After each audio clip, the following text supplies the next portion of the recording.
আসসালামু আলাইকুম। প্রিয় দর্শক, দেখেন এই যে আমি যেটা ধরছি এটা হইলো বাঁধাকপি। কিন্তু দেখেন এখানে আমার হইলো আপনার মুরগির খামার। আমারও কৃষি ও মুরগির খামার। আমার খামারের নাম হইলো কৃষি ও মুরগির খামার। আমার এটা মুরগির খামার। এই যে বিশাল খামার, এটা হইলো আমার মুরগির খামার।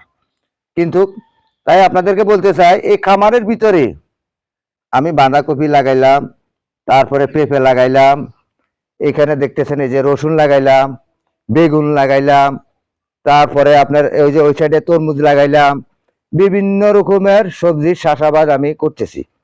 তাই প্রিয় দর্শক, আপনাদেরকে বলতে চাই, আপনারা যদি ইচ্ছা করেন, আপনাদের বাড়ির আঙ্গিনায়, আপনাদের পুকুর পাড়ে, আপনারা যে কোনো স্থানে, যে কোনো পরিত্যক্ত স্থানে আপনারা এই চাষাবাদ করতে পারবেন।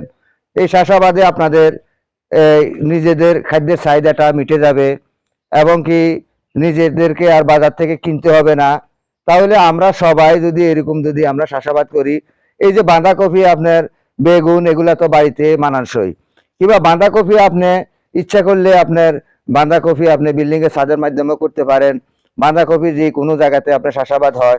আমার এখানে বাড়ির ভিতরে হিসাবে, আমার এই খামার বাড়ির ভিতরে, এখানে যদি বাঁধাকপি হইতে পারে, ওই যে আমার এখানে পিছনে বাঁধাকপি দেখছেন, বাঁধাকপি কত শক্তিশালী গাছ। এই গাছগুলা কত শক্তিশালী দেখেন, এখানে সম্পূর্ণ বাঁধাকপি হয়ে যাচ্ছে। তাহলে এইভাবে বাঁধাকপি যদি আমরা লাগাই, এই যে এখানে রসুন লাগাইলাম, রসুন দেখা যাচ্ছে, এই যে রসুন, আমি রসুন লাগাইলাম, এই যে আমার রসুনও হচ্ছে।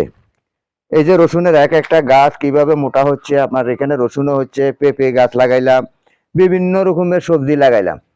তাহলে এটা কিন্তু আমার খামার, মুরগির খামারের ভিতরে। তাহলে আমি তো এটা খালি রাখতে পারতাম, আমি খালি রাখি নাই। তাহলে আপনাদের তো এরকম অনেক জায়গা খালি পড়ে রয়েছে না? সেই খালি জায়গাগুলাতে, যেটা শূন্য স্থান, শূন্য মানে খালি, খালি জায়গাটাতে আপনারা সবুজে পরিণত করেন। সবুজে পরিণত করলে আমাদের এই জনবহুল বাংলাদেশে আর কোনো খাদ্যের চাহিদা মিটে যাবে। আর কোনো খাদ্যের অভাব থাকবে না, সবজির অভাব থাকবে না।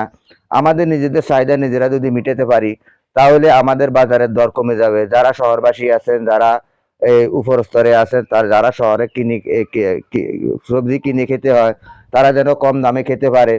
তাহলে শহরে যারা বহুতল ভবনে আছেন, বিল্ডিং এর ছাদ তো আপনাদের খালি পড়ে রয়েছে, আপনারা সেই কারণে চাষাবাদ করতে পারবেন। কারণ সবজি যে কোনো জায়গাতে চাষাবাদ করা যায়, রসুন চাষ করা যায়, পেঁয়াজ চাষ করা যায়। তাই আমি আপনাদের প্রতি আহ্বান জানাচ্ছি, আপনারা এই হিসাবে চাষাবাদে আসুন। আমাদের এই বাংলাদেশকে একটা স্মার্ট কৃষিতে পরিণত করুন, সেই প্রত্যাশা রেখে আমি এখান থেকে